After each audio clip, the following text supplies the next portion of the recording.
A paz do Senhor a todos.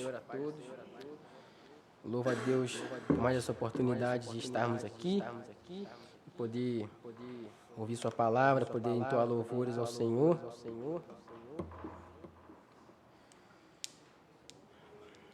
Peço que você vá adiantando aí e abra sua Bíblia no Evangelho de Mateus.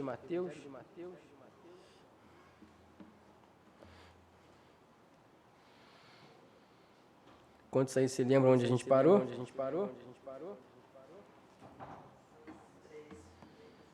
13.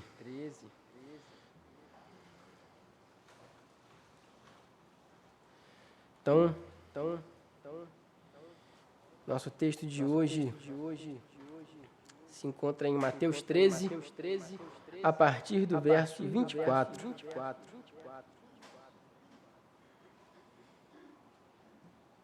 Mateus 13, a partir do verso 24. A nossa mensagem, nosso estudo de hoje, ele vai do verso 24 até o verso 43, mas inicialmente a gente vai fazer a leitura apenas do 24 até o 33. Peço que você acompanhe comigo a leitura. Diz assim o texto: Jesus lhe propôs outra parábola, dizendo: O reino dos céus é semelhante a um homem que semeou boa semente no campo. Mas, quando todos estavam dormindo, veio o inimigo dele, semeou o joio no meio do trigo e foi embora.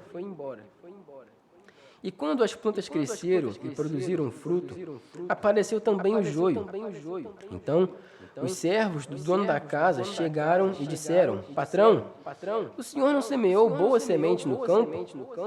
De onde então vem o joio? Ele, porém, lhes respondeu: Um inimigo fez isso.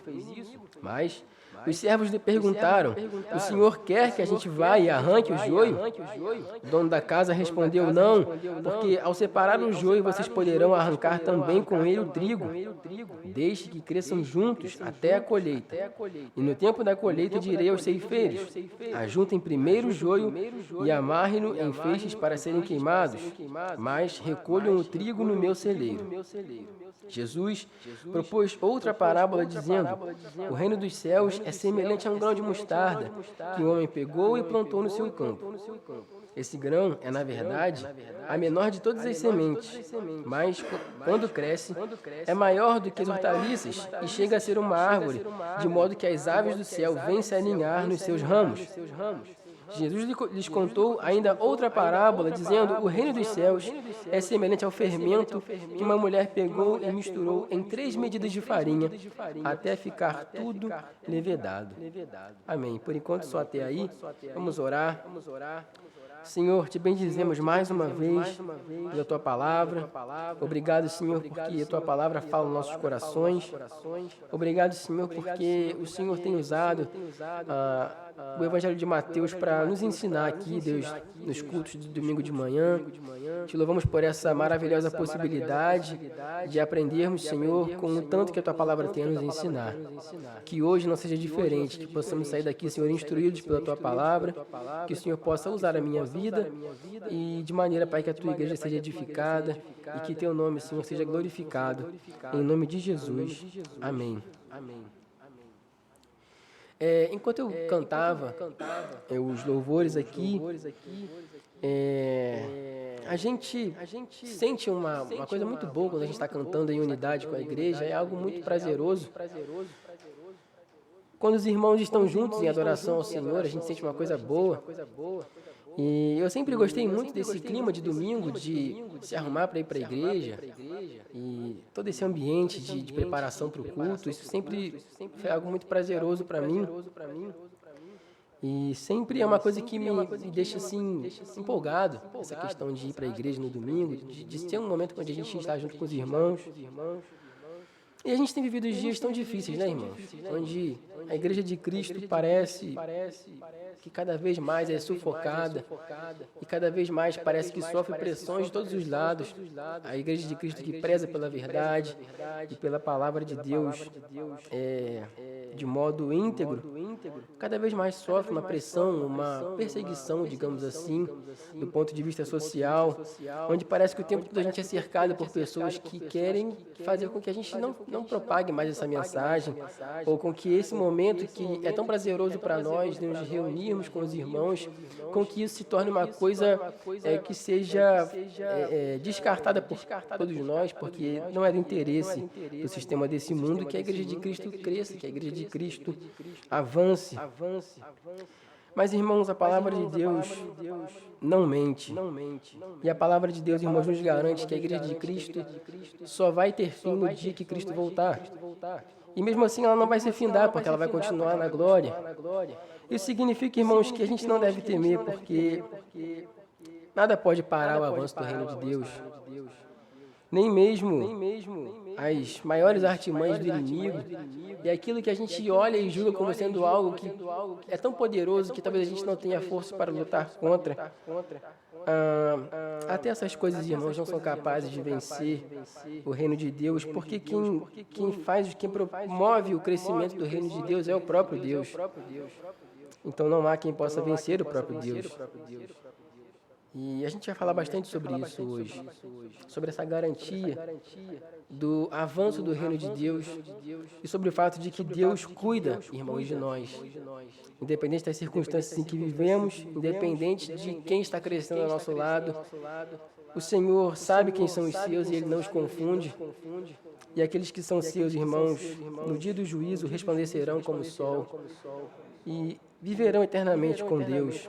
Isso é uma garantia maravilhosa, irmãos. Isso significa que esse clima de domingo nunca vai passar, porque a igreja pode até ser perseguida, e a gente pode até não ter a possibilidade de se reunir fisicamente em algum momento da história, pode ser que isso aconteça, mas domingo sempre será o dia do Senhor. Nós sempre vamos prestar culto a Ele e o reino de Deus não vai parar, porque quem está à frente dele é o próprio Deus. Amém? Na semana passada, então, nós fomos introduzidos nesse novo momento, nesse novo bloco de Mateus, onde os discursos de Jesus são feitos por meio de parábolas.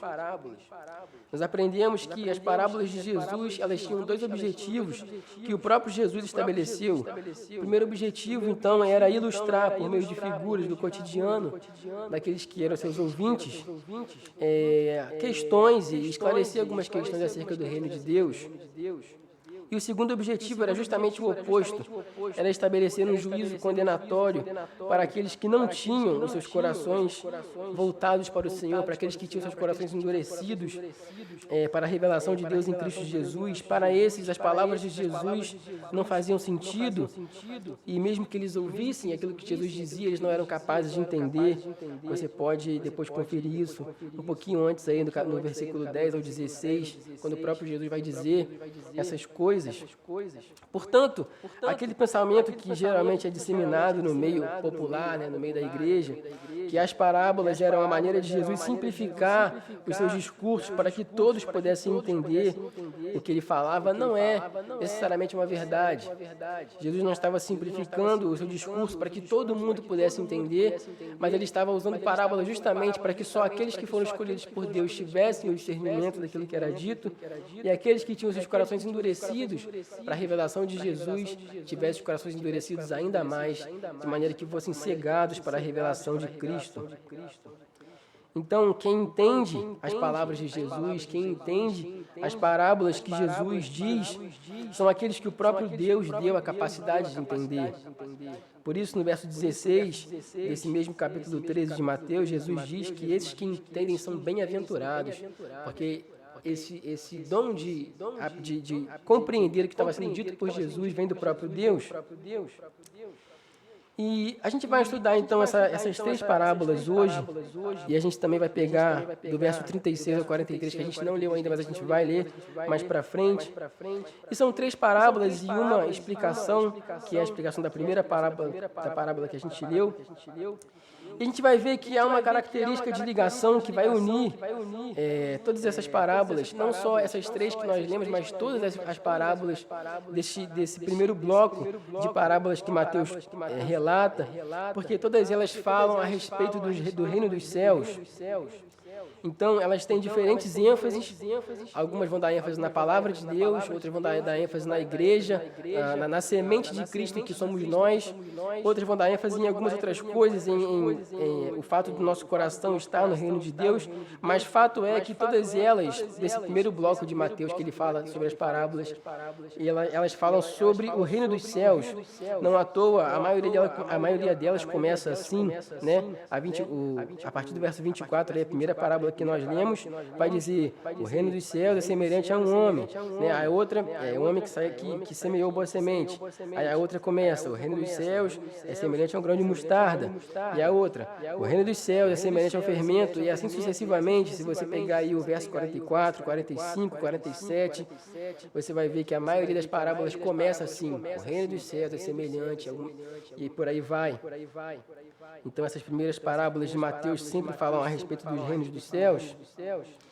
E a primeira parábola que a gente viu semana passada, então, foi a parábola do semeador, onde foi exposto a nós as diferentes maneiras com as quais os ouvintes da palavra de Deus, a diferente maneira como a palavra de Deus age em seus ouvintes, nas pessoas que recebem a palavra de Deus. A gente viu que tem ali os tipos de solo e que isso significa a maneira como cada pessoa recebe a palavra de Deus em seu coração. E na parábola, Jesus vai usar justamente essas figuras que são próximas ao cotidiano daquelas pessoas, sementes, o semeador, a agricultura, grãos e por aí vai. E na parábola de hoje não é diferente. Na primeira parábola que a gente viu hoje, as figuras que a gente viu na semana passada, elas vão se repetir. O semeador, a semente, são figuras muito semelhantes. E aqui o significado delas é só um pouquinho diferente, mas não difere muito daquilo que nós vimos na semana passada. A gente já fala um pouco mais sobre isso à frente. Então, são essas as figuras que Jesus escolhe, são figuras do cotidiano daquelas pessoas. E além disso, uma coisa que a gente vai observar no decorrer desse estudo é que essas outras duas pequenas parábolas que a gente leu, a do grão de mostarda e a do fermento, que numa leitura mais apressada parecem não fazer parte aqui da mesma coisa, parece que elas estão fora aqui do contexto, a gente vai ver que elas não estão aqui à toa. Como a gente sempre diz, nada na palavra de Deus é por acaso, nada está aqui por acaso, tudo tem uma razão, tudo tem um porquê, e aqui não é diferente. Essas três parábolas vão abordar o mesmo tema central e reforçam a mesma mensagem dessa parábola maior, que é a parábola do joio e do trigo. Então, irmãos, é por isso que é necessário que a gente tenha muita atenção na hora de ler a palavra de Deus. Por isso que é necessário que a gente não só leia, mas que a gente medite na palavra de Deus, né? É isso que vai dizer o Salmo 1, que bem-aventurado é aquele que medita na palavra do Senhor de dia e de noite, para que essas coisas entrem no nosso coração, para que a gente não pense que as coisas estão aqui por acaso e que são coisas desconexas, mas para que a gente tenha a capacidade de compreender que tudo faz parte de uma mensagem central, que tudo faz parte de uma coisa só. Além disso, irmãos, muitas vezes algumas coisas que aparecem no texto podem ficar obscuras para nós. E é necessário, irmãos, que a gente busque esse esclarecimento. Às vezes a gente olha para a palavra e vê alguma figura, alguma coisa que Jesus diz que parece que não faz muito sentido para nós, algum exemplo que ele usa, até mesmo alguma parábola. Mas, irmãos, Deus tem nos dado a graça de pertencer a uma igreja que zela pela palavra de Deus. Então, nós não podemos descartar isso. Então, se você por acaso leu a palavra de Deus e surgiu alguma dúvida, não se prive de perguntar. Por que eu estou falando isso? Porque eu tive muita dificuldade com essa parte de parábolas, né? O pessoal do CIEB aí, essa parte de parábolas é complicada. E aí, como sempre, eu fui pedir ajuda do pastor. Falei, pastor, me socorre. E o pastor, como sempre, puxou lá uns 500 livros do acervo dele. Dá uma lidinha aqui e tá. Rapaz, olha. Pastor não tem aquela ajuda mais chegada, não. Tem que ler, tem que estudar. E eu louvo a Deus por isso, porque faz parte do processo. Mas é uma bênção. Eu quero um dia ter uma mente como essa. Só de gravar os livros já é uma grande coisa, né, irmão? E aí, por que eu estou dizendo essas coisas? Porque eu tive essa ajuda do pastor para compreender aqui essas coisas, e ele me emprestou lá, então, os livros. E foi muito esclarecedor para mim, eu consegui então compreender a mensagem como um todo. Então, se acontece isso com você, irmãos, não se prive de perguntar, não se prive de buscar o conhecimento, porque isso é muito importante. Isso posto, então, irmãos, vamos ao texto de hoje. Por óbvio, a gente vai ver uma coisa de cada vez para a gente não confundir, e depois a gente vai ver como tudo isso se junta, como tudo isso se une a uma só mensagem. Então, a primeira parábola que a gente viu aqui é a parábola do joio e do trigo, muitíssimo conhecida. É provável até que aqueles que não são parte do corpo de Deus conheçam essa parábola, porque é uma parábola muito usada, né, pelas pessoas. Sempre tem aquela pessoa que diz, olha, no último dia Deus vai separar o joio do trigo, como aquela mensagem de medo, né? Olha, realmente tem que me acertar aqui, porque no último dia Deus vai separar aqueles que são daqueles que não são. É uma parábola muitíssimo conhecida. Eu gostaria de fazer uma pergunta para os irmãos. Eu sei que nem todos aqui são dados à terra e à plantação, mas vamos fazer um exercício aqui de imaginação. Se você plantasse alguma coisa, vamos usar aqui um exemplo, se você plantasse morangos, e você se desse conta que tem alguma outra coisa nascendo junto com o morango, qual seria a sua primeira reação? Arrancar, né? Cortar fora. Afinal de contas, a gente não quer mato, a gente quer morango, né? E eu acho que essa é a atitude de qualquer pessoa que pensa de modo prático, né? Se eu planto uma coisa e eu percebo que está nascendo outra, eu vou arrancar. Os agricultores dos dias de Jesus faziam isso. Era comum que, por conhecer até mesmo o broto das sementes, assim que elas saíam da terra, se houvesse alguma outra coisa nascendo junto, eles iam lá e arrancavam. O solo palestino ele tem várias características, então não é qualquer coisa que nasce, tem coisas específicas, então a maioria dos agricultores conhecia o que nascia, o que podia arrancar, o que não podia. Então era comum que quando nascia alguma coisa que não era aquilo que foi plantado, eles de imediato iam e arrancavam. Mas, irmãos, se tem uma coisa que a gente já aprendeu até aqui, é que muitas coisas no reino de Deus não fazem sentido aparentemente. Jesus, então, propõe uma coisa diferente na sua parábola.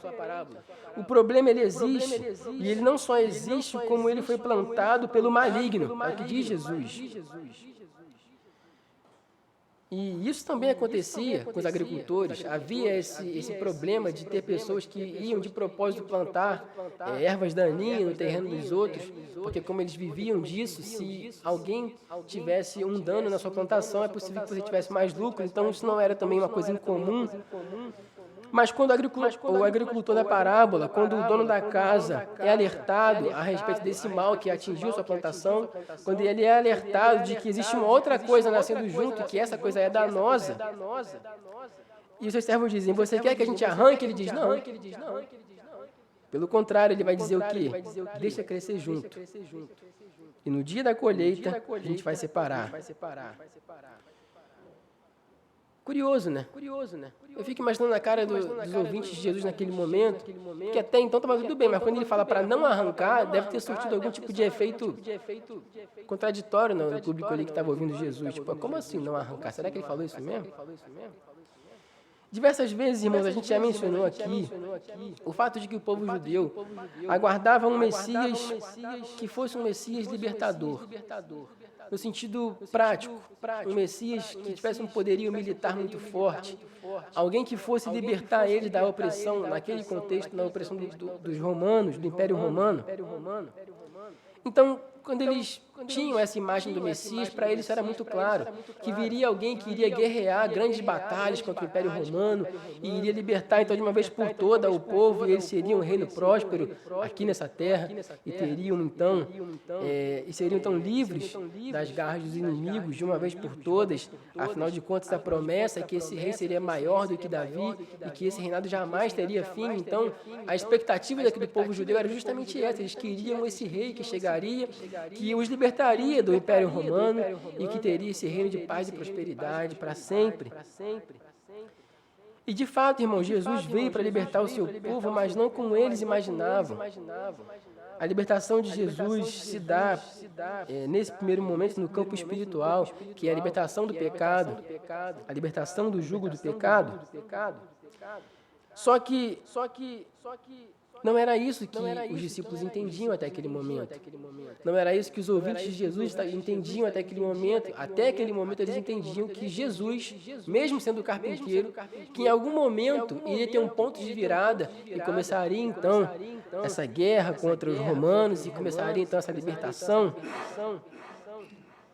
Essa alusão do dia do juízo com essa colheita era muito comum, até mesmo entre os rabinos.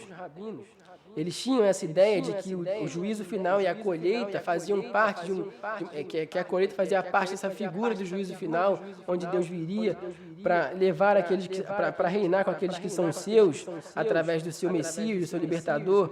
No entanto, no entendimento deles, isso era de modo, como a gente diz, de modo prático. Deus então os livraria das ervas daninhas, que nesse caso era o Império Romano, ou de qualquer outro império que estivesse reprimindo os judeus.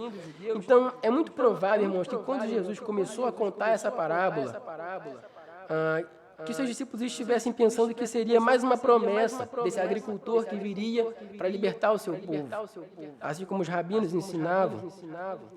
É muito provável que eles estivessem de imediato associando as coisas e pensando que essa parábola iria terminar com mais outras, com Deus enviando o seu Messias e com o povo sendo liberto de uma vez por todas daqueles que os oprimiam.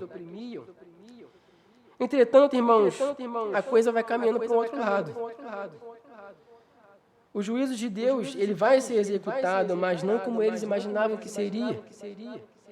Jesus não tinha a intenção de tirar as ervas daninhas de imediato da presença do seu povo, e nem tirar o seu povo da presença das ervas daninhas. Pelo contrário, Jesus diz que ela cresceria junto, e somente no dia do juízo final, ou da colheita, como vai dizer a figura da parábola, ele iria separar o joio do trigo. Está dando para entender aqui o que está se passando na cabeça dos discípulos nesse momento? Então imagine você sendo um discípulo de Jesus ouvindo isso. Primeiro, você segue um Messias que não é exatamente como você imaginava que ele seria. Ele não tem muitas posses, ele não tem um exército, ele não anda armado, ele não tem uma armadura. Seus pais provavelmente te contaram histórias de que esse Messias seria um grande líder militar e teria um grande poderio, e de repente você olha para Jesus de Nazaré e você não encontra essa figura nele, pelo menos não fisicamente. Além disso, você vive debaixo do jugo de um poderoso império que não mede esforço para torturar e oprimir o seu povo.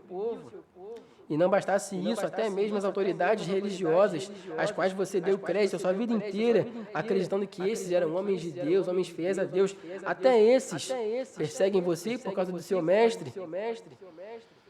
E pior, você tem o entendimento que esses querem matar o seu mestre. Então você espera que em algum momento o seu mestre vai ter uma reação, que em algum momento o seu mestre vai começar a estabelecer juízo e acabar com essas ameaças. Porém, quando ele começa a ensinar, irmãos, ele diz que o joio e a erva daninha vão crescer juntos. Sou desanimador, né? Que balde de água fria, hein, Jesus? Não à toa, mais à frente, o que vai acontecer? Qual é a reação dos discípulos mais à frente? Eles vão falar: Jesus, explica para a gente aquela parábola do joio e do trigo. Eles não pedem explicação de nenhuma outra, já perceberam isso? Quer dizer, dessas três que Jesus conta, eles não pedem explicação de nenhuma outra, a não ser a do joio e do trigo. Eu fico imaginando a conversa entre eles. Será que é isso mesmo que Jesus quis dizer? Será que a gente entendeu certo? Então eles vêm falando: Jesus, explica pra gente aqui a parábola do joio e do trigo. Porque, irmãos, não era tão fácil assim entender o que Jesus estava dizendo, uma vez que eles já tinham toda uma concepção formada a respeito de Jesus, da sua missão, de quem era o Messias e do que esse Messias faria no meio do seu povo. Então, pensando dessa maneira, parece que não há muita esperança para os seguidores de Jesus. Como eles seriam capazes de avançar a sua caminhada ministerial com o Mestre se o mal vai crescendo no meio deles? Como eles fariam isso se o mal como o reino vai avançar se o mal não for exterminado? Sejamos honestos, irmãos, não é um discurso muito animador de Jesus. E é interessante que o próprio comportamento dos discípulos deixa claro para nós, irmãos, que eles não tinham nenhuma pretensão de deixar crescer junto o joio e o trigo. Não era a intenção deles, né? Quando a gente olha, por exemplo, para o relato de Lucas, capítulo 9, verso 51, o que acontece lá? Jesus está na região de Samaria e os samaritanos não recebem bem Jesus, eles rejeitam Jesus. Qual é a atitude de João e Tiago? Quem lembra? Eles vão dizer, Senhor, quer que mandemos cair fogo do céu para consumir essa gente? Meu Deus. Já pensou? E o texto vai dizer que Jesus os repreende severamente. Olha só que contraste. Enquanto Jesus está aqui dizendo, vai crescer junto. Os discípulos estão lá, Senhor, quer que a gente mande fogo nessa gente? Em outro momento, e um momento mais conhecido, que é narrado por Mateus no capítulo 26, verso 51, diz que enquanto Jesus estava para ser preso, um de seus discípulos sacou a espada e arrancou a orelha do soldado, e aquela cena toda, o soldado sangrando, Jesus sendo preso, e nesse contexto Jesus ainda para curar a orelha do soldado, e aquela coisa toda, e Jesus vai dizer o que para eles? Quem vive pela espada, morre pela espada. Os discípulos de Jesus eram assim, eles eram a flor da pele. Eles queriam se livrar desse mal que crescia no meio deles. Tudo aquilo que soava ser inimigo para eles tinha que ser exterminado. Os samaritanos não são povo escolhido de Deus. Claro que não, eles têm que ser exterminados. Os gentios, nem se fala. Os romanos, vamos arrancar a orelha deles. E sabe lá se a intenção era arrancar a orelha ou a cabeça. Porque é possível que o discípulo tenha errado o golpe. Entretanto, irmãos, a justiça humana nunca será capaz de satisfazer a justiça de Deus. Só Deus é justo, irmãos, e, portanto, o juízo final deve ser estabelecido por Ele. Não por seus discípulos, não por seus seguidores, não pelos seus servos. Os discípulos queriam arrancar logo o joio do meio do trigo, mas Jesus disse, deixa crescer junto. E no dia da colheita, eles serão separados. Eu fico imaginando o semblante dos discípulos vendo essas coisas, deve ter ficado murchinho, né? Ah, Senhor, o que é isso?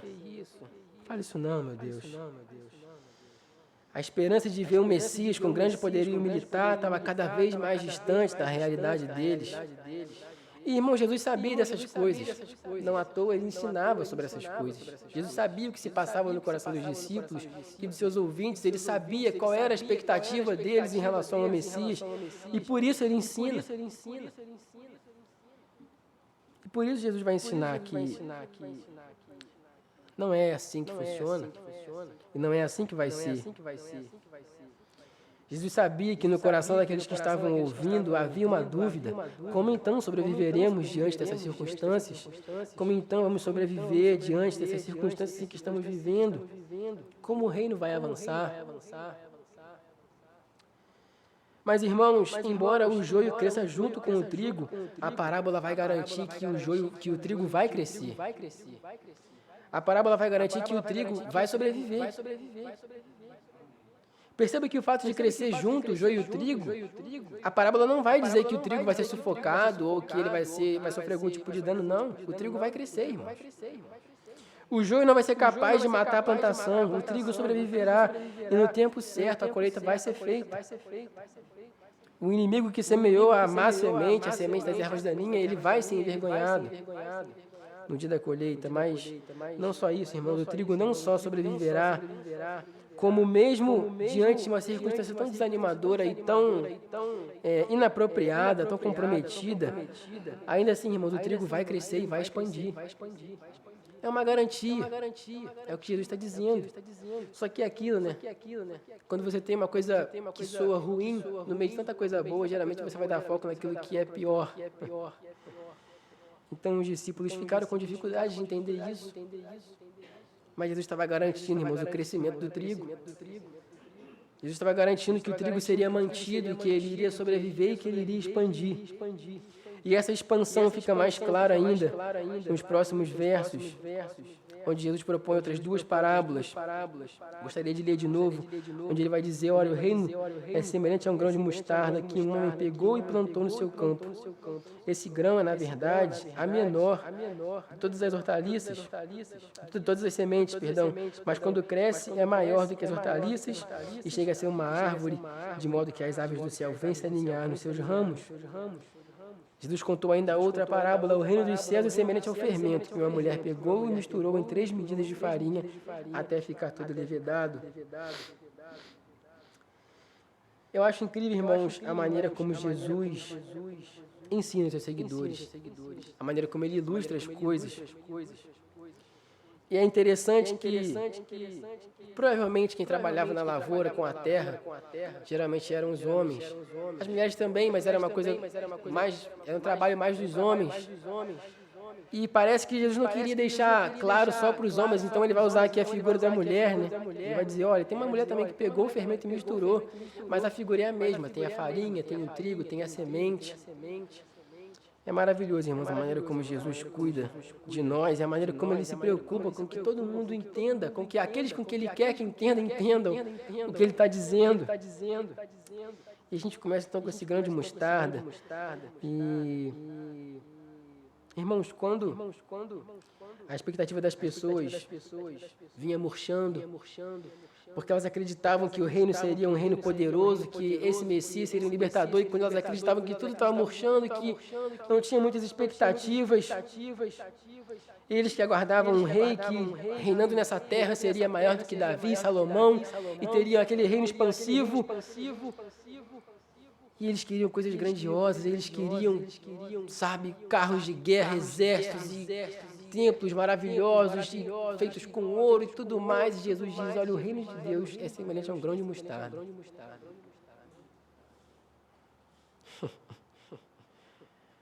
De novo, hein? 2-0 Jesus. Irmãos, tem gente que acha que Jesus era só amor. Essas coisas que Jesus fala, irmãos, elas são fortes porque elas quebram a expectativa. Elas quebram a falsa expectativa. E elas mostram que o coração do homem é enganoso. Porque o coração do homem não quer ver o reino de Deus prosperar. O que o coração do homem quer é prosperidade.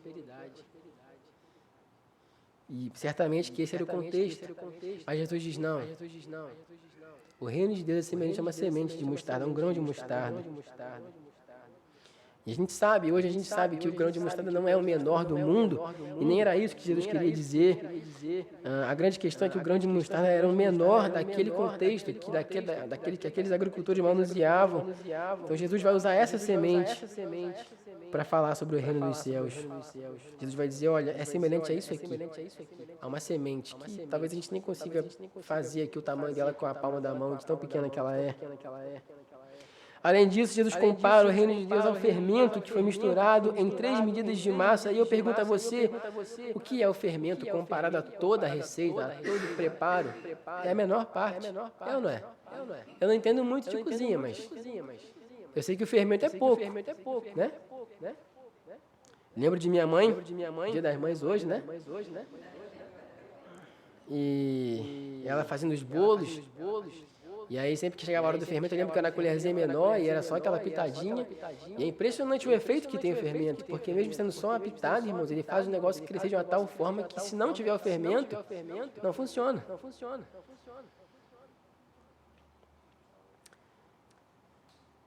É só uma pequena parte, irmãos, mas mesmo assim é essa pequena parte de fermento que vai fazer crescer a massa. E numa leitura menos atenta, como a gente falou no começo, parece que essas duas parábolas não estão ligadas à parábola anterior, porém, essas 3 parábolas, irmãos, se unem no mesmo objetivo que Jesus tinha de mostrar para os seus ouvintes que, embora as circunstâncias não pareçam favoráveis, a expansão do reino de Deus vai acontecer. Para quem olhasse o contexto de Jesus e seus discípulos, parecia improvável que a mensagem do Evangelho chegasse longe, que saísse daquele círculo no qual eles viviam, de acordo com as circunstâncias que eles estavam vivendo. Entretanto, meus irmãos, assim como quem vê uma semente de mostarda e não é capaz de imaginar o tanto que ela pode crescer, a ponto de se tornar abrigo para as aves, assim também é o reino de Deus, que pode parecer improvável, mas ele cresce porque quem dá o crescimento é o próprio Deus.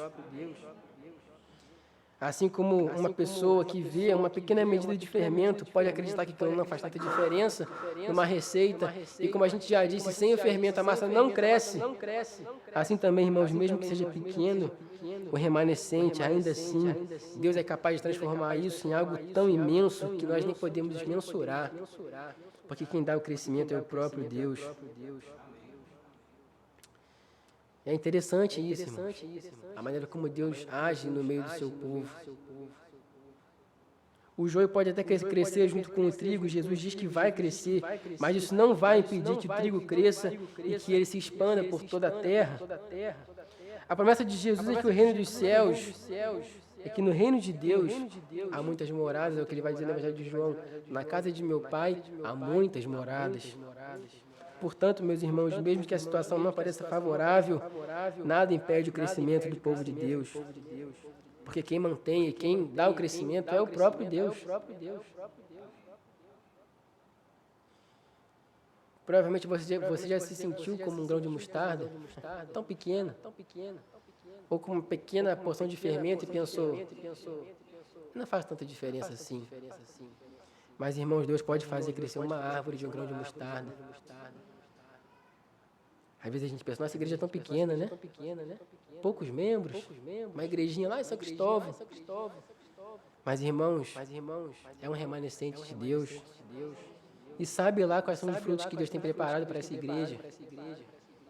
O nosso dever, irmãos, é permanecer firmes.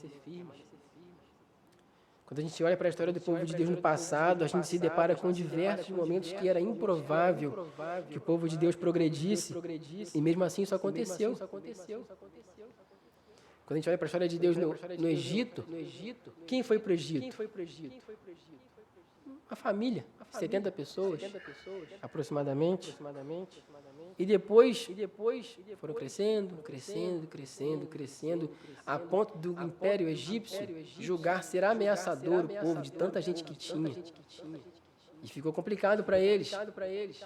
E tiveram que fazer aquela atrocidade de mandar matar as crianças, aquela coisa toda, porque o povo de Deus não parava de crescer.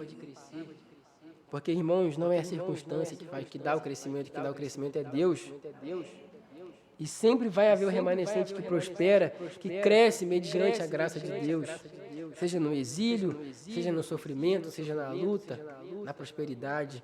Quem dá o crescimento e quem mantém o povo de Deus é o próprio Deus. E os ouvintes de Jesus sabiam dessas histórias, eles sabiam desses relatos do passado. Eles tinham conhecimento de que Deus havia operado no meio do seu povo no passado e que sempre havia um remanescente. Então, as parábolas de Jesus, que apontam para uma coisa que é aparentemente improvável, certamente fez seus seguidores se lembrar da maneira como Deus preservou o seu povo no passado. E agora não seria diferente. Era isso que Jesus vai querendo dizer. Agora não vai ser diferente. O joio vai crescer junto com o trigo. O reino pode ser pequeno como uma semente de mostarda ou como uma pequena porção de fermento, mas o reino de Deus não vai parar de crescer, porque quem dá o crescimento é Deus. E Jesus cumpre, irmãos, as suas promessas. Deus cumpre as suas promessas. E eu e você somos um resultado disso. Se nós estamos aqui hoje, irmãos, é porque aquilo que Jesus disse se cumpriu. É porque o joio cresceu junto com o trigo e os gentios foram alcançados e nós fomos alcançados. Se o joio fosse cortado, nós não receberíamos a revelação de Deus, porque nós fazemos parte do joio. Mas Deus diz, olha, mantém, deixa crescer junto, porque, irmãos, sabe lá qual é o plano de Deus. Deus pode até transformar o joio em trigo. E em seguida, então, o evangelista Mateus, mais uma vez, ele vai usar referências do Antigo Testamento para apontar para Cristo como sendo um cumprimento das promessas de Deus no passado. Veja que vai dizer o verso 34 e 35. Jesus diz todas essas coisas às multidões por parábolas, e sem parábolas nada lhes dizia. Isso aconteceu para se cumprir o que foi dito por meio do profeta. Abrirei a minha boca em parábolas, publicarei coisas ocultas desde a criação do mundo. Então, mais uma vez, citando o profeta Isaías, certo? Errado. Olha aí, quase que eu peguei, hein? A gente está acostumado com o Mateus citando Isaías toda hora, né? Mas agora ele dá diferenciado aqui só para pegar os leitores dele desprevenidos. Então, Mateus aqui ele vai usar a figura de Asaf, até uma figura um pouco incomum. Ele ser citado como profeta, mas havia um entendimento de que todo aquele que fala por intermédio do Espírito de Deus é um profeta. Então, Mateus cita então Asaf como sendo um profeta. A citação é do Salmo 78, verso 2, onde o salmista vai fazer uso dessas palavras que Jesus disse, que Mateus descreve: abrirei a minha boca em parábolas e publicarei coisas ocultas desde a criação do mundo. O que acontece nesse salmo? Asaf, então, ele faz uma retrospectiva da história do povo de Israel. Olha só, irmãos, olha, é incrível, cara, quando a gente para estudar a palavra de Deus, a gente fica impressionado com as conexões. É impressionante, gente. Qual era a intenção do Salmo 78? Asaf, então, escreve uma retrospectiva da história do povo de Deus. Desde Egito, Davi, Salomão, ele vai contando, recontando, como por assim dizer, a história do povo de Deus, os feitos de Deus em favor do seu povo. O salmista vai dizer que mesmo Deus operando tantos sinais, o povo se volta contra Deus, com idolatria, vira nas costas para Deus. E o que estava acontecendo aqui, irmãos? A mesma coisa. Era Jesus falando por parábolas, um povo que não queria saber de Jesus, que virava as costas para ele e que o negava como Deus. Além disso, um povo que não se lembrava da história do povo de Deus, porque, como a gente acabou de falar, se eles se lembrassem da história do povo de Deus, eles saberiam que Deus mantém o seu remanescente. Eles saberiam que, mesmo diante da dificuldade, Deus preserva o seu povo. Assim como o salmista lembrou o seu povo, assim também as palavras de Jesus estavam lembrando por meio de parábolas. Que Deus preserva o seu povo, que Deus age em favor do seu povo. Por isso, então, Mateus cita esse salmista como um profeta, porque Jesus estava fazendo a mesma coisa que o salmista fez, voltando os olhos do povo para Deus. Esse povo que se voltou contra o próprio Deus. Olha que coisa interessante. Mateus não colocou isso aqui à toa. E lembrei que lá em Salmos tem a palavra que diz: vou colocar aqui. Não, tudo tem uma explicação, irmãos. E ele fez isso porque Jesus usa as parábolas, assim como o salmista, para mostrar ao povo que Deus mantém aqueles que são seus, Deus preserva aqueles que são seus, Deus ama aqueles que são seus. E mesmo quando o seu povo vira as costas para ele, ele preserva o seu povo porque ele tem uma aliança com o seu povo e porque Deus tem compromisso com a sua própria glória. E por fim, irmãos, oi.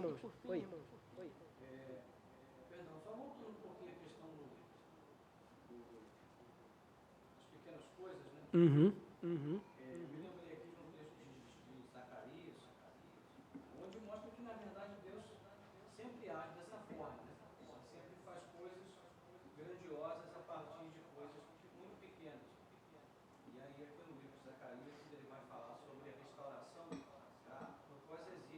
Aham.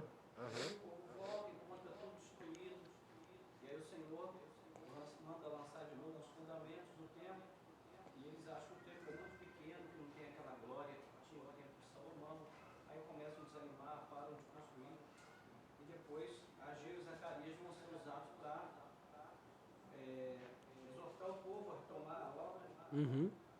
E aí o Senhor chama Zorobabel e constitui ele como governador. Mas ninguém leva muito a sério e não põe fé no que Deus está fazendo.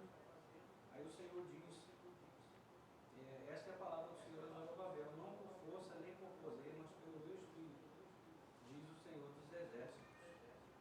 E aí ele fala, quem é você, ó grande monte, que vai confrontar aquilo que aparentemente seria um fator de impedimento,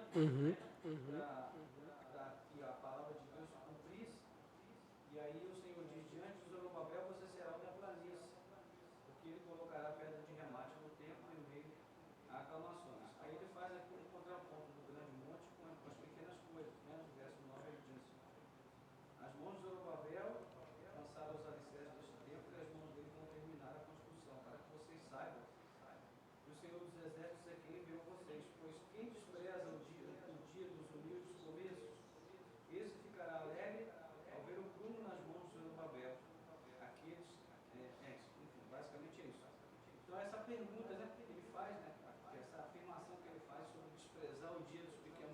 Aham. Então Deus sempre tem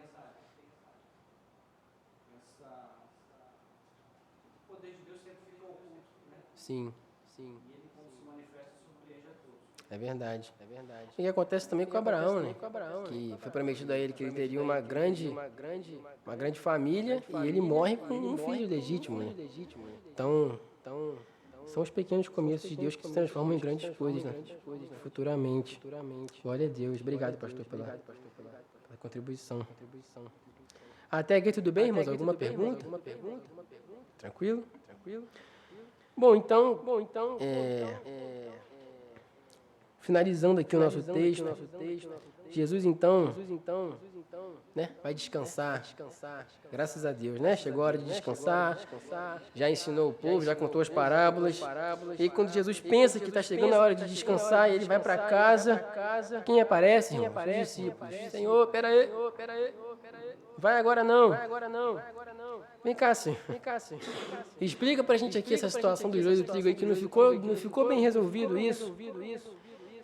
Então, é o verso 36 ao 43, peço sua atenção na leitura do texto. Diz assim: então, despedindo as multidões, Jesus foi para casa, e aproximando-se dele, seus discípulos disseram: explique-nos a parábola do joio e do campo. E Jesus respondeu: o que semeia a boa semente é o filho do homem. O campo é o mundo. A boa semente são os filhos do reino. O joio são os filhos do maligno. O inimigo que semeou é o diabo. A colheita é o fim dos tempos e os ceifeiros são os anjos.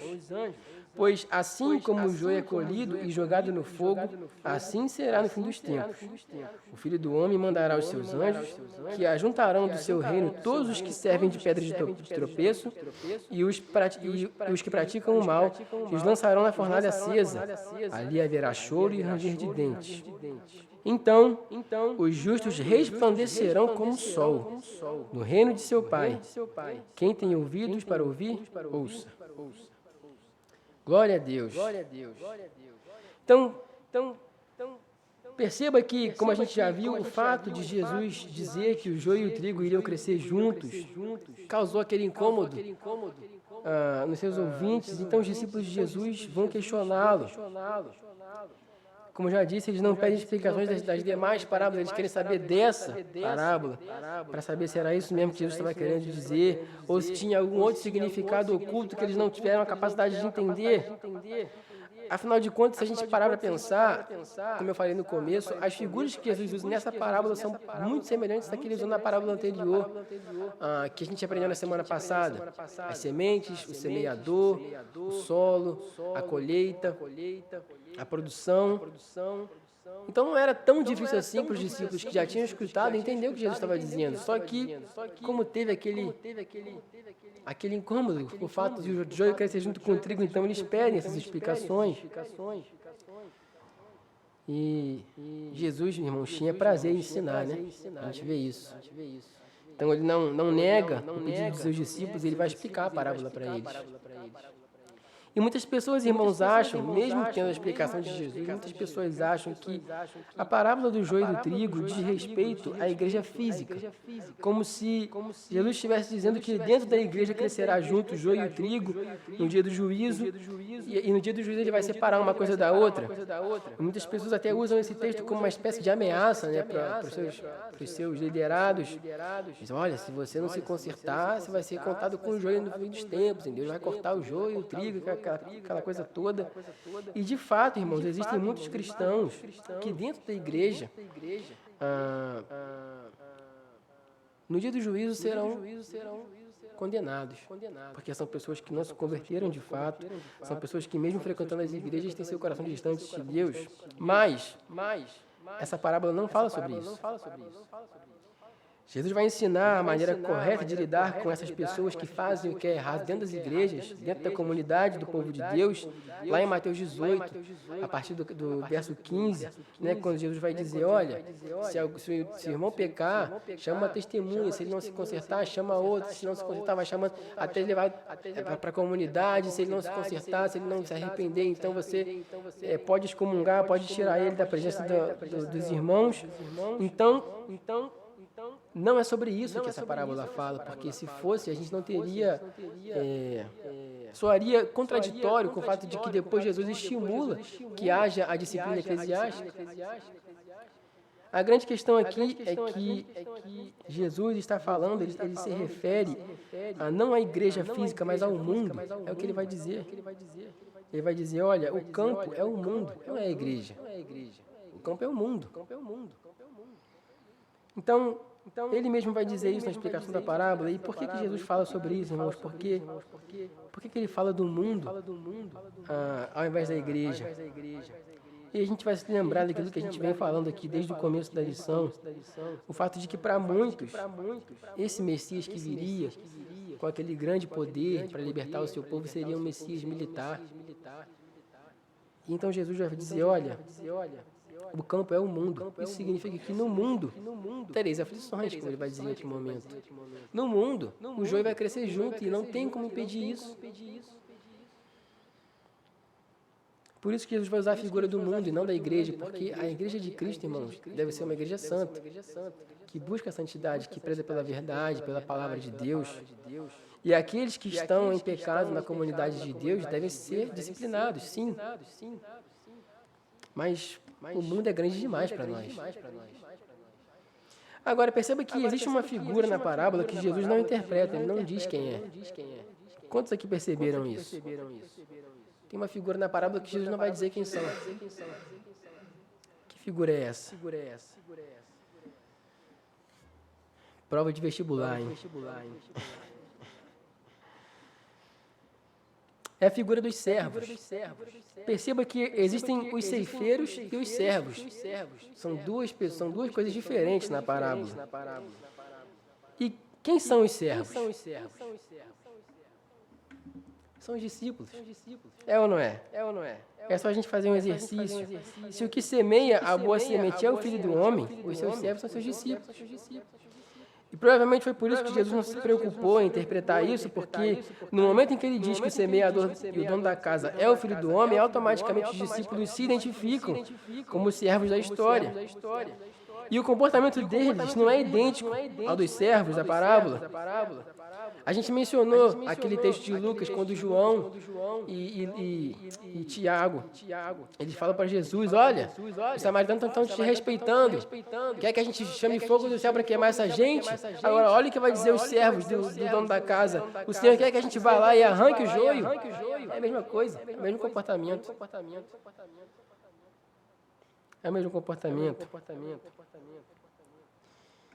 Então, é muito comum que o fato de ser chamado por Jesus faça com que seus seguidores tenham a falsa noção de que eles foram chamados porque são melhores ou porque eles possuem algo que os outros não têm. E por isso eles acham que têm o direito de estabelecer juízo sobre o que quer que seja. Muitos dos que seguiam Jesus queriam essa justiça imediata da parte de Deus. Olha, se eu fui chamado por Jesus, sinto muito se você não foi, mas se você não foi, fogo neles.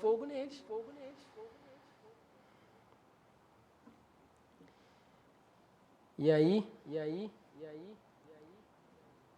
o que Jesus fala? Deixa crescer junto. Porque o juízo final pertence ao Senhor, irmãos.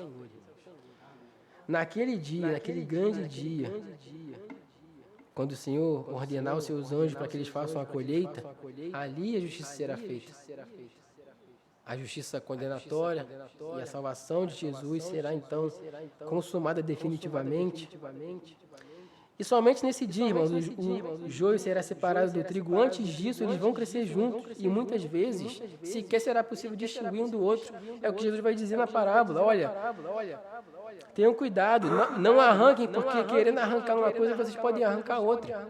Isso significa que muitas vezes aquilo que a gente pensa que é joio, aquilo que os discípulos pensavam que seria joio, era trigo, na verdade. Não só porque existem falsos crentes, mas porque o próprio diabo, irmãos, ele se transforma em anjo de luz para enganar o povo de Deus.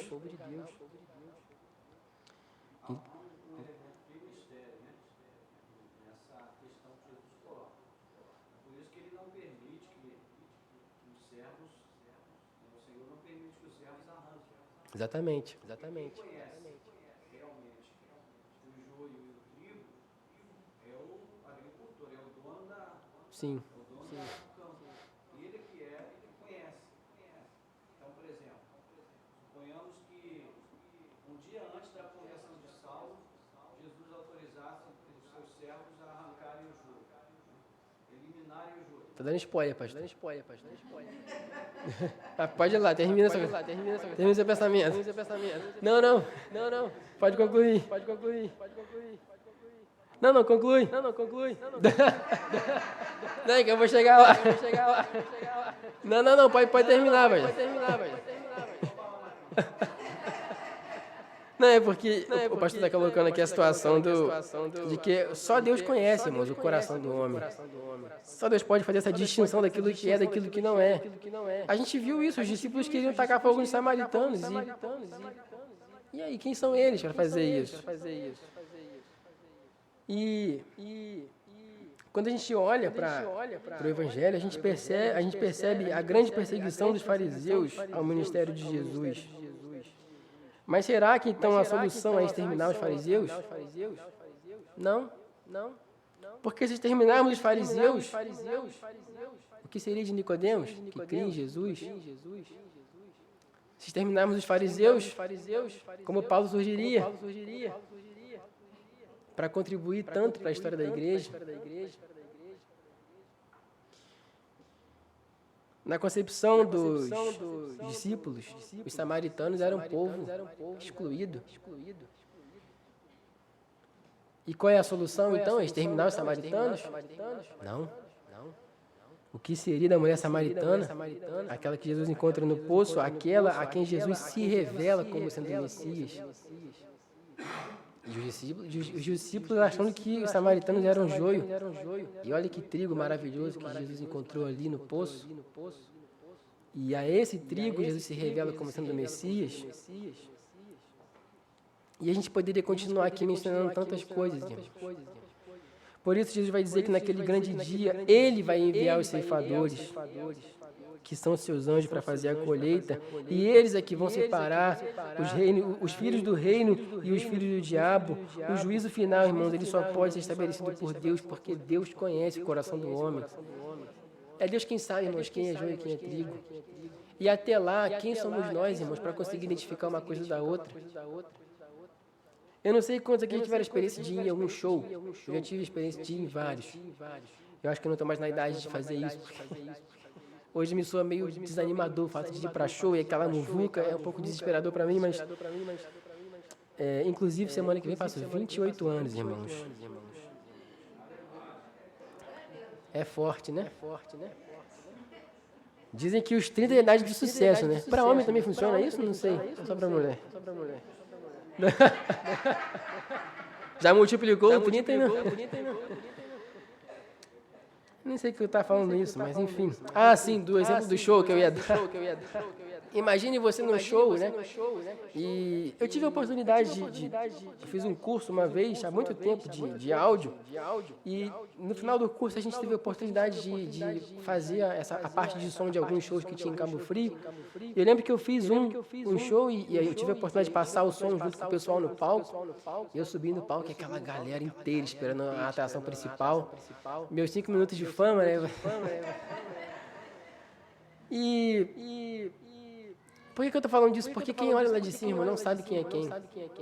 Você não sabe se tem alguém ali mal intencionado, se tem alguém ali com intenções de roubar, se todo mundo que está ali é crente mesmo e quer louvar o Senhor, ou se tem alguém ali que só quer curtir o momento. A gente não sabe. Porque, irmãos, olhando de fora, a aparência engana.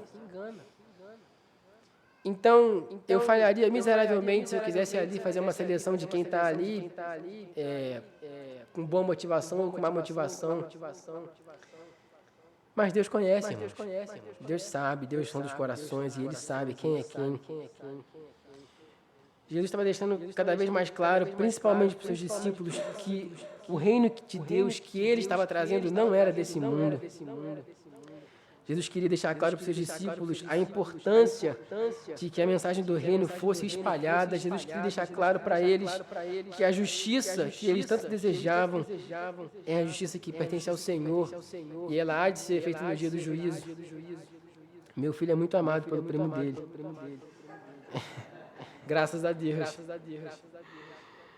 Então, irmãos, por isso que era importante que os ouvintes de Jesus permanecessem firmes no caminho, na perseverança do caminho do Senhor, porque mesmo diante das circunstâncias ruins, Deus vai preservar o seu remanescente.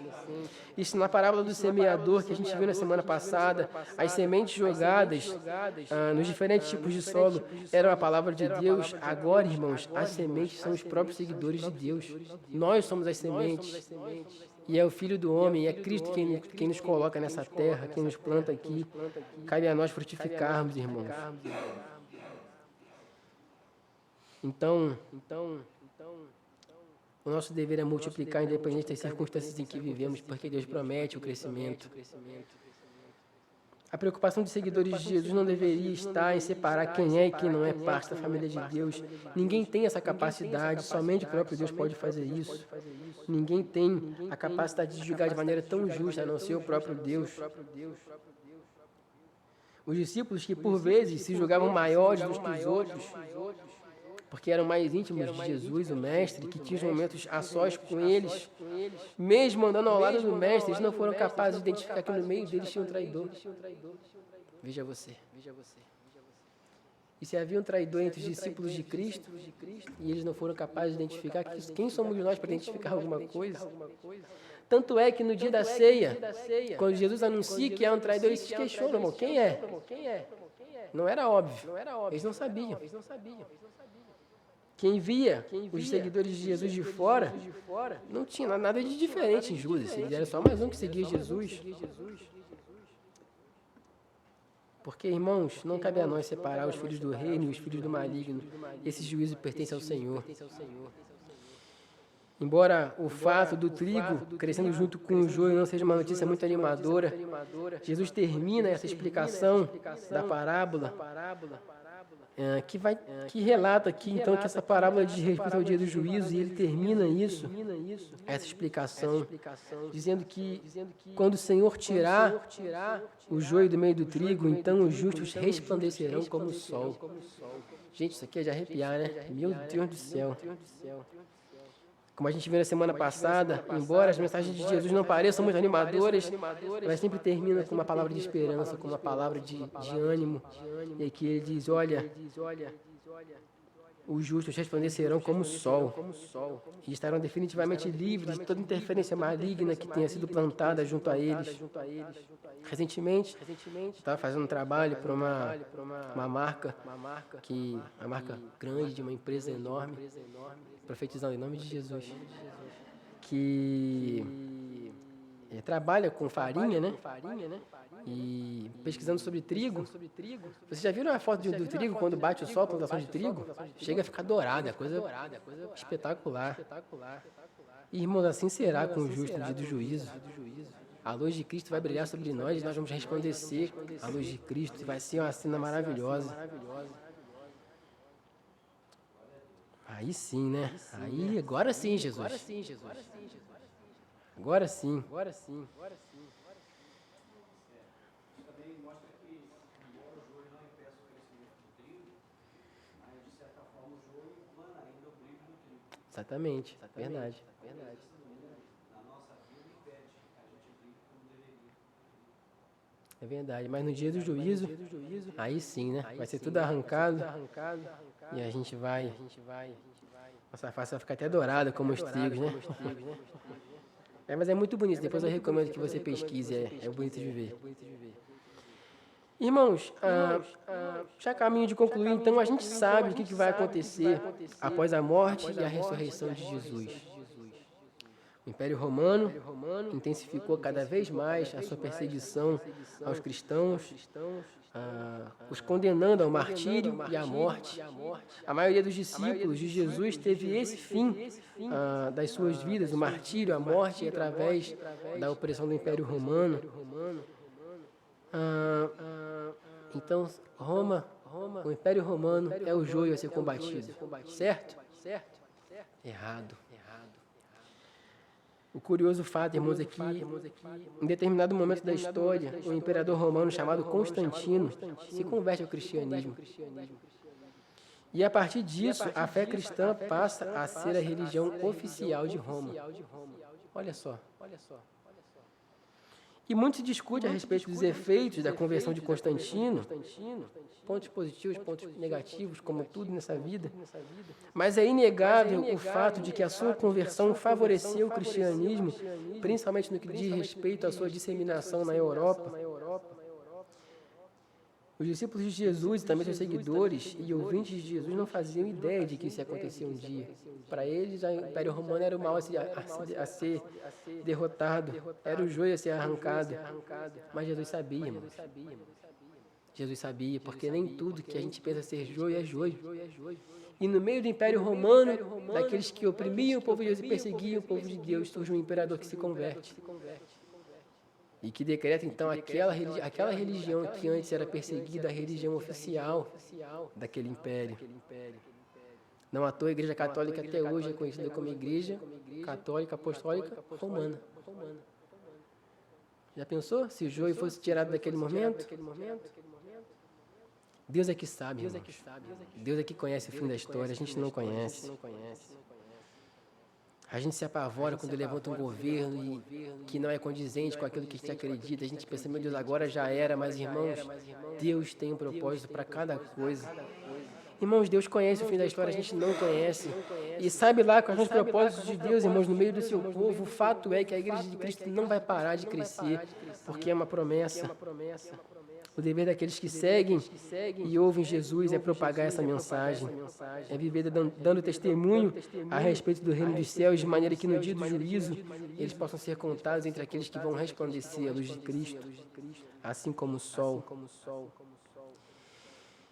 Já contextualizando para nós hoje, irmãos, assim como para os discípulos e ouvintes de Jesus, a ideia de bem e mal, trigo e joio, filhos do reino e filhos do maligno, coexistindo, é um pouco incômoda para a gente. A nossa situação hoje, em menor grau, se assemelha em alguns aspectos às situações dos ouvintes imediatos de Jesus. Hoje, a gente também se sente um pouco acuado, reprimido, como a gente falou no começo. Cada dia que passa, a impressão que a gente tem é que a fé cristã e os seus valores defendidos, através das Escrituras, são atacados de todos os lados. A Igreja de Cristo, que preza pelo real Evangelho, pela verdadeira mensagem do Evangelho, parece que vai diminuindo a cada dia, parece que é um grupo tão pequeno, tão reduzido. E claro que nós não somos melhores do que ninguém, irmãos, mas pela graça de Deus, mesmo diante das lutas, essa igreja se esforça para não se deixar levar por essas sementes do maligno que querem ditar a igreja da moda, a igreja do momento. E a gente tem lutado, irmãos, para preservar aqui na nossa igreja o real evangelho, a verdadeira mensagem do evangelho, mas quando a gente olha para fora, parece que isso é muito restrito, parece que é pouco. Mas, irmãos, não é pouco, porque Deus conhece os corações e Ele tem preservado o seu povo. Quando a gente olha para as redes sociais, a gente vê os cristãos sendo motivo de chacota cada vez mais. De vez em quando, eu não me contento de ver essas coisas e passar a raiva sozinho, mostro para o meu pai também. E eu mostro algumas coisas para ele e falo, cara, que absurdo isso aqui, olha isso. Olha também. E é uma coisa que deixa a gente indignado, a gente pensa, Senhor, arranca logo esse joio, mas irmãos, Deus está falando, deixa crescer junto. E no dia certo, quem vai fazer a colheita, irmãos, vai ser o Senhor. Fato é, irmãos, que Deus tem preservado o seu povo. E pela fé nós fazemos parte desse povo, irmãos, que Deus tem preservado. Muitas vezes a gente pensa, meu Deus, aonde isso vai parar? Aonde essa loucura toda vai parar? E a palavra de Deus diz onde vai parar no dia do juízo, quando o próprio Deus vai ordenar que seus anjos façam a colheita. Aí será o fim? Pode até parecer, irmãos, mas a Igreja de Cristo não vai acabar. A Igreja de Cristo já viveu muitos momentos difíceis, inclusive muito mais difíceis do que esse que nós estamos vivendo, e mesmo assim a Igreja permaneceu de pé, irmãos. Lugares onde os governantes ditadores proíbem a pregação do Evangelho, como a China, Coreia do Norte, alguns lugares do Oriente Médio, alguns lugares da África. Irmãos, nesses lugares, o cristianismo não para de crescer. E parece loucura, mas sabe por que isso acontece? Porque o diabo pode plantar quantas sementes ele quiser, mas nenhuma delas é capaz de impedir o crescimento do povo de Deus. Porque quem dá o crescimento do povo de Deus não é o próprio povo, mas é o próprio Deus. Portanto, irmãos, as portas do inferno não prevalecerão contra a igreja. No contexto geral, a verdadeira igreja de Cristo pode estar aparentemente enfraquecendo e pode estar aparentemente diminuindo. E é nisso que o sistema desse mundo quer que você acredite que essa igreja tradicional, que preza pela verdade, não faz mais sentido, não faz mais parte da cultura, que ela tem que ser erradicada. Celebridades que dizem que a Bíblia tem que ser revisada e contextualizada e tudo mais. Mas, irmãos, Deus continua preservando o seu povo. Que pela fé, irmãos, é um povo numeroso, é um povo grande, é um remanescente que não vai se curvar diante do sistema desse mundo, mas que vai permanecer fiel até ser purificado por Cristo no dia do juízo final. Aos olhos desse mundo, irmãos, nós somos uma pequena semente de mostarda. Mas, aos olhos de Deus, o agricultor, nós somos uma árvore que é capaz até mesmo de abrigar aves. Porque quem dá o crescimento é o próprio Deus, irmãos. Diante dos olhos desse mundo, nós podemos até parecer com uma pequena porção de fermento, mas é nessa pequena porção, irmãos, que Cristo age e dá o crescimento para a massa. E, irmãos, a promessa de Cristo é que a igreja vai continuar crescendo.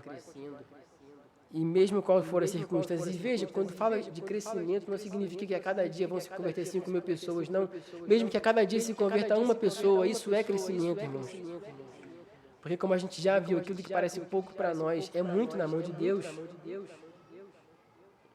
Em alguns momentos da sua caminhada de fé, é possível que desperte em você o desejo ardente de justiça. A gente vê tanta coisa acontecendo que a vontade que dá é sair por aí quebrando tudo, né, no modo de dizer, e apontando o dedo na cara dos outros e dizendo, está errado, não faz isso, não faça aquilo, estabelecendo juízo. Nosso sangue ferve, a gente quer justiça. A gente vai até a presença do Senhor e diz, Senhor, quer que a gente arranque? Quer que a gente faça alguma coisa? Deixa eu tomar providência, Senhor. E o Senhor nos diz, não, deixa crescer junto, que eu vou separar no dia da colheita. Os nossos olhos, irmãos, devem estar fixos no dia da colheita. Até lá, o que nos cabe é ter a certeza e a confiança de que o povo de Deus não vai ter o seu crescimento interrompido por nada, porque quem dá o crescimento é o próprio Deus.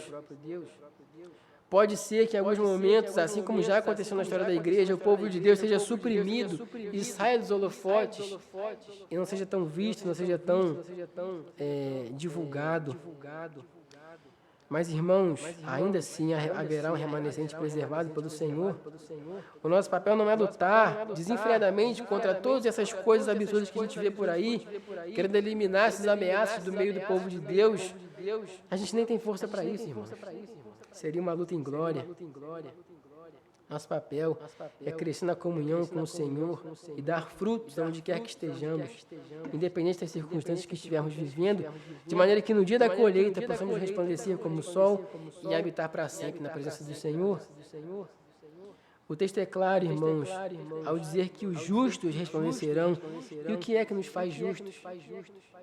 Nossas obras, nossas práticas. Não, é Cristo quem nos justifica. É Cristo quem nos justifica, irmãos. Mas Ele, em sua graça, nos declara justos por meio de Cristo Jesus, que nos resgatou do castigo dos nossos pecados. Romanos 3:24. A gente, às vezes, quer justiça, irmãos, mas nós não temos a capacidade de estabelecer a justiça que vem de Deus. A justiça de Deus, irmãos, ela opera de duas maneiras. A primeira justiça de Deus, ela se manifesta em Cristo, que fez o que nenhum de nós poderia fazer, pagar o preço por nossos pecados. Cristo pagou por nós. Cristo é o símbolo máximo do derramamento de justiça de Deus em uma só pessoa. A morte de Cristo na cruz. E só Ele poderia fazer isso porque Ele não tinha pecado. Então, irmãos, não há mérito em nós, Cristo quem nos justifica. É pela obra de Cristo que nós somos justificados. Nós vamos resplandecer no dia do juízo, não porque há méritos em nós, mas porque Cristo nos justificou. Porque a justiça que a gente tanto quer também foi operada em nós, mas por meio de Cristo. E a ira de Deus que pairava sobre nós se desviou e parou na pessoa de Cristo, que foi castigado e moído por cada um de nós. E a segunda justiça, irmãos, de Deus, ela opera no juízo condenatório daqueles que não são servos do Senhor. E às vezes a gente pensa, né, nesse mundo, tanta coisa ruim acontecendo, que nosso senso de justiça clama, né? A gente vê essas atrocidades por aí, pessoas que invadem creches e matam crianças, pessoas que violentam mulheres, e, enfim, homens que se matam, tantas atrocidades que a gente pensa, meu Deus, isso tem que acabar, e essa pessoa merece a morte, mas irmãos, a justiça não pertence a nós, porque a gente não tem a capacidade de separar o joio do trigo. A justiça pertence ao Senhor, irmãos, ou ela é satisfeita em Cristo, ou ela é satisfeita no dia do juízo, quando Deus haverá de julgar todas as coisas, e aqueles que não pertencem à família do Senhor serão condenados à fornalha acesa, onde haverá choro e ranger de dentes. Portanto, irmãos, a justiça pertence ao Senhor, e não nos cabe querer separar o joio do trigo. Quem fará essa separação é o próprio Deus. Eu termino então com 3 aplicações para a gente poder encerrar. A primeira, descanse na certeza de que Deus preserva aqueles que são seus. Há uma coisa muito interessante na parábola do joio que chamou a minha atenção e assim, não é, o foco do texto não é esse, mas chamou a minha atenção e a título de curiosidade, eu achei curioso o fato de que, sabendo que havia a possibilidade do inimigo plantar sementes malignas, a parábola vai dizer que quem trabalhava na casa estava dormindo. Interessante isso. Inclusive o dono da casa, estavam todos dormindo. E como eu já disse, isso aqui não é o foco do texto, é só uma curiosidade que estou trazendo, mas, irmãos, isso nos mostra que a gente tem que descansar no cuidado de Deus. Deus preserva o seu povo, o maligno pode plantar as sementes dele, mas Deus vai preservar aqueles que são seus. É claro, irmãos, que a gente tem que estar vigilante para que a gente não seja apanhado de surpresa pelas artimanhas do inimigo, mas a gente pode descansar na certeza de que Deus preserva o seu remanescente, porque Ele é fiel às suas promessas. A Igreja de Cristo não vai acabar em nós, irmãos, ela vai continuar até que o Senhor venha para fazer a sua colheita. Então não importa quais sejam as tentativas de Satanás de sufocar a semente do Filho do Homem, todas essas tentativas serão frustradas, porque nenhuma delas é capaz de interromper os planos de Deus. Portanto, meu irmão, tenha paz no seu coração. Não é o sistema desse mundo, não são governos, não são políticos, não são imperadores, não é guerra, não é rumores de guerra, não são atrocidades, nada vai parar o reino de Deus. Porque quem dá o crescimento é o próprio Deus, independente das circunstâncias. Portanto, tenha paz no seu coração, pelo menos nesse sentido. Segunda aplicação, tenha paciência e esperança. Nós podemos e devemos zelar pela saúde espiritual da nossa comunidade de fé. Como a gente já disse antes, o próprio Jesus vai instruir a gente para fazer isso no próprio Evangelho de Mateus. Entretanto, irmãos, como eu também já disse, o mundo é grande demais para nós. A gente não pode estabelecer juízo sobre esse mundo com o fim de tentar exterminar toda a praga que impede o avanço do reino de Deus. Aquilo que tem aparência enganosa e duvidosa vai crescer junto, isso é inevitável. O próprio Jesus alerta seus seguidores a respeito dessas coisas. Vamos chegar ao ponto de ter pessoas que evocam o título de Messias para si mesmas. Olha só que loucura. E Deus diz, vai crescer junto. Por mais indignados, por mais desesperançosos que estejamos, por conta das circunstâncias, do momento em que vivemos, temos que ter paciência e esperança, irmãos. Porque no dia do Senhor, todas essas coisas se resolverão. No dia do Senhor, tudo isso será passado a limpo. Então Deus, de fato, vai decretar o juízo eterno, um juízo feito por justiça, de fato, porque Deus é justo. Então, Deus há de separar aqueles que são seus daqueles que não são, Então, tenha paciência, tenha esperança, porque o dia do juízo vai chegar, o dia da colheita vai chegar. Tenha paciência, tenha esperança. E, por fim, a última aplicação, frutifique, irmãos. Nós aprendemos aqui que, seja qual for a circunstância, o reino de Deus está em constante crescimento. Então, cabe a cada um de nós exercer nosso papel nisso. Cristo, na grande comissão, transmite a nós o dever de ir por todo o mundo e pregar o Evangelho. Portanto, o nosso dever como servos do Senhor é espalhar as sementes. As sementes da palavra de Deus. Cristo nos plantou nesse mundo, não foi à toa. Ele nos instrui a dar frutos, porque aquele que não der frutos será cortado e lançado no fogo. Portanto, frutifique, irmãos. O reino de Deus está em constante expansão e o nosso dever nisso é pregar a palavra de Deus, é propagar a mensagem do Evangelho. De maneira que, assim como Paulo fala aos Coríntios, nós plantamos e regamos, mas quem dá o crescimento é Deus.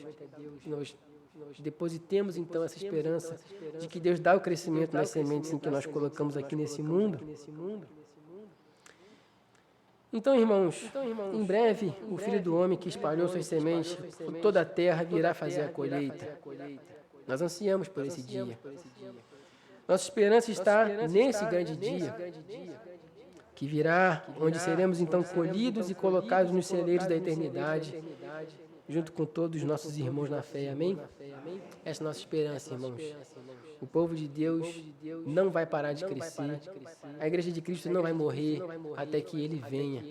Essa é a promessa do nosso Senhor, onde seremos colhidos e ajuntados em seu reino e viveremos para sempre com Ele. Amém? Ficou alguma dúvida, irmãos? Não? Amém. Então vamos orar. Senhor Deus e Pai, mais uma vez em Tua presença te damos graças pela Tua palavra, Senhor, que fala nos nossos corações. Te louvamos, Senhor, porque circunstâncias e momentos, Pai, não podem impedir o avanço do Teu reino. Não porque há mérito, Senhor, em nós, não porque, Senhor, nós fazemos o Teu reino crescer, mas porque esse crescimento vem do próprio Senhor. Te agradecemos, Senhor, porque mesmo que nós sejamos falhos, Pai, e tão imerecidos do Teu favor, ainda assim o Senhor nos justificou por meio de Cristo, nos possibilitando, Senhor, no dia do juízo, resplandecer, Pai, como o sol. Te louvamos, Senhor, pela certeza de que, mesmo que vivamos dias difíceis, Senhor, onde o joio cresça junto com o trigo e sejamos, Senhor, muitas vezes incomodados por isso e afetados por isso, ainda assim seremos, Senhor, libertos de tudo isso no dia do juízo final. Te louvamos, Senhor, por essa certeza de que o Senhor preserva aqueles que são seus, Pai, de que sempre haverá um remanescente fiel a Ti e que possamos, Senhor, estar contados entre esses que preservam, Senhor, que estão firmes, Senhor, na caminhada contigo e que depositam no Senhor, Pai, a esperança de que um dia o Senhor virá para fazer a colheita. Pai, que o Senhor possa encontrar nessa igreja um remanescente fiel, que possamos, Senhor, como comunidade local, frutificar, Senhor, e que possamos fazer parte da expansão do Teu reino nessa terra. Que possamos, Senhor, dar frutos de maneira que no dia do juízo a nossa igreja, Senhor, possa ser testemunha, Pai, de que nós plantamos e regamos e que o Senhor deu o crescimento. Abençoa, Senhor, o trabalho das nossas mãos, aquilo que fazemos, Senhor, e nos dê, Pai, a perseverança de permanecer firmes em Ti. Em nome de Jesus, Senhor. É o que te pedimos, graças por tudo. Amém.